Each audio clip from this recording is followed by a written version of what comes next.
good idea. Oh dear, I got the hiccups. I got the hiccups and the burps all together. That's not good. No, it's only a matter of time if you get that little sickly taste in the back of your throat, and then I'll have to gulp some coffee down. And a lovely image for you all. Yeah, sounds fun. Have you played Rust again, Chikamomo? Since I started playing with you guys. No, that's a big no then. I'm this close to, you know, putting in a good few hours on the old tube to make a decision on it. Again, it's one of those games I think you've got to play with other people, isn't it? What, Daisy? No, Rust. Rust Yeah. and Daisy. I think that's the same applies to both of them, to be honest. So, yeah, actually, Chikamo, if you don't mind explaining, feel free to tell me to go look at it myself. What are the different server types then? Because you were mentioning something about sleeper servers. Okay, there's something called sleeper server. Sleeper server Yeah. pretty much means when you log off, your body's not there, but your house and like your loot is still there. Right, But whatever okay. loot you do have on you, you take with you when you log off. Right, okay. No sleeper server means the moment you log off, it doesn't matter if you're in the wilderness, wherever it is, you fall asleep right there, and everything's still on you. You lose everything. Well, not So- when someone kills you, you lose it. So does that mean your character is actually there in the game, but asleep for someone to loot Asleep or on the floor, kill? yeah. And that's known as a no sleeper server, Yeah, that's a no sleeper server. even though it And is then- actually you sleeping. Yeah. Okay. The only difference between sleeper and no sleeper is just your character actually logs off or Logs doesn't off. log off. Yeah, no. So I couldn't. I remember you mentioning it. I just couldn't quite figure out which server type was which. Yeah, and what's really awesome about the game also is that stuff like your house that you build, Yeah. it actually decays. Oh, that doesn't sound good at all. Yeah, so whatever you build, if you don't use it, like say you build like a house, and you Yeah. don't use it for a couple days, Yeah. it actually like Rots or something. it'll start like falling apart or whatever it may be.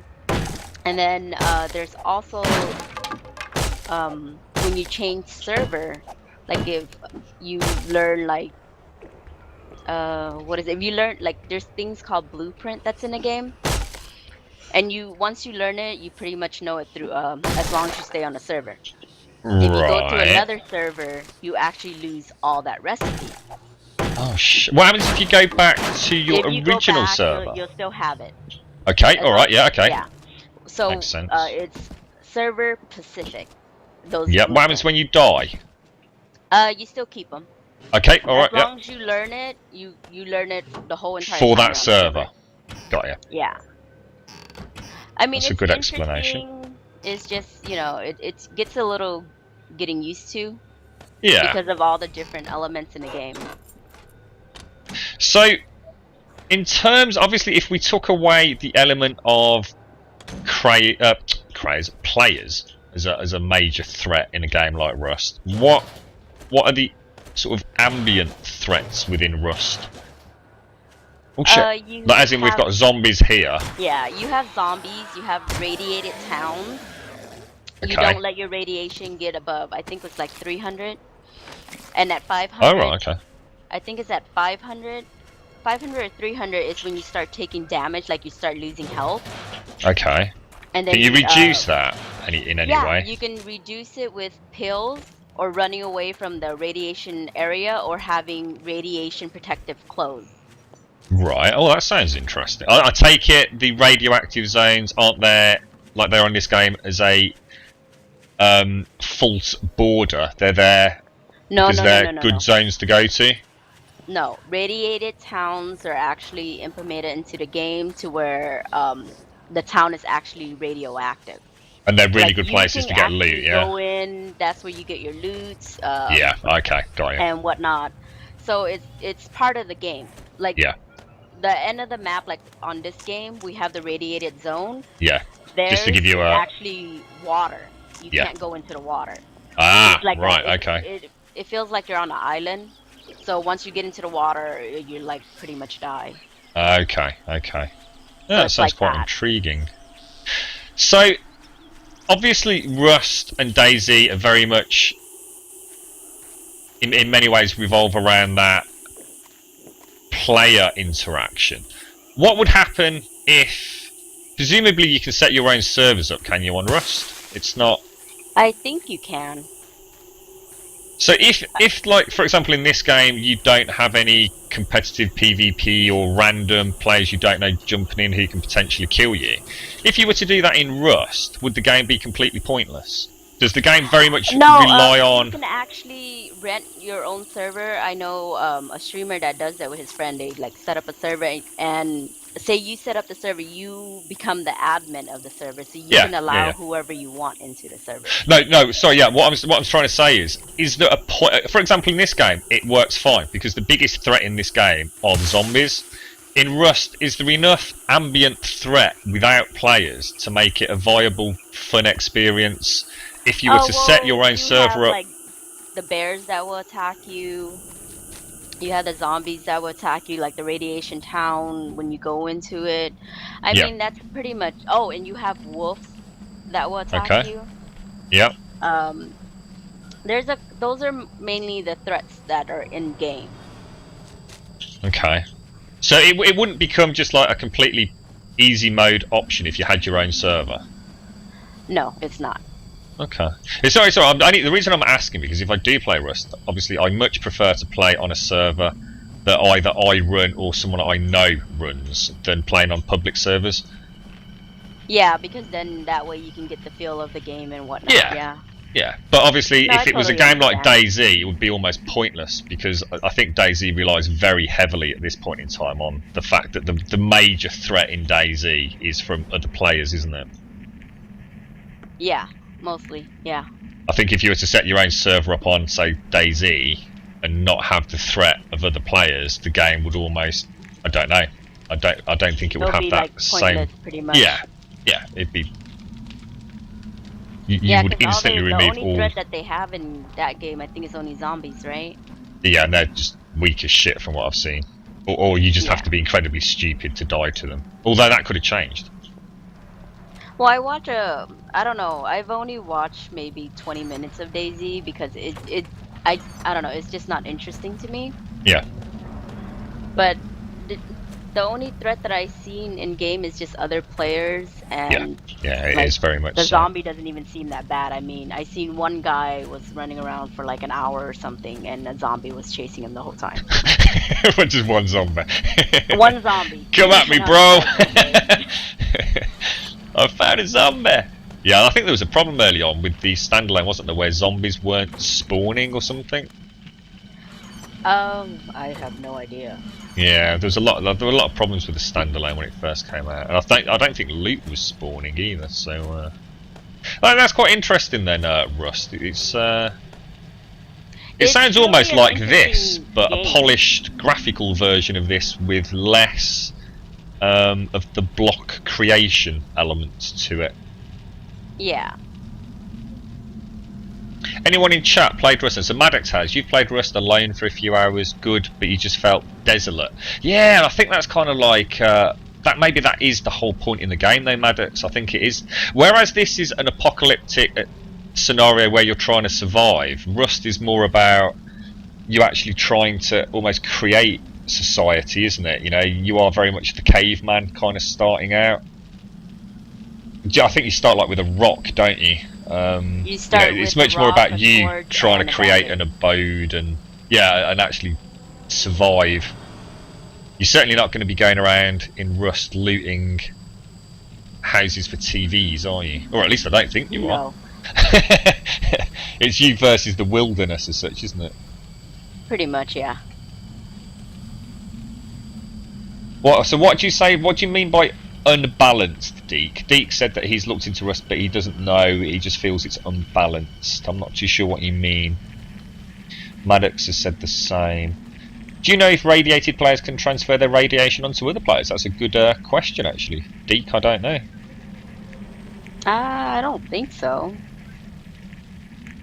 How many people need to be in the streams have different quality? In order to get the transcode option, Mimi, it's a bit hit and miss. It just depends. I should imagine it works on a basic percentage. Around the sort of 45, 50 viewers, sometimes seems to kick it in. At other times, I think you probably need quite a few more. It depends on what else is going on, Mimi.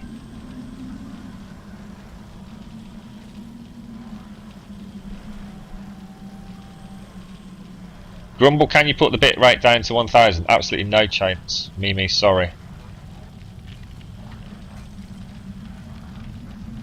I wouldn't even consider broadcasting at 1000 bit rate, Mimi. It's that's sort of like why we try and like to get the transcode option so that you can drop it down, Mimi. But I'd be effectively, you know, making other people suffer, I'm afraid. As much as I would love to, mate.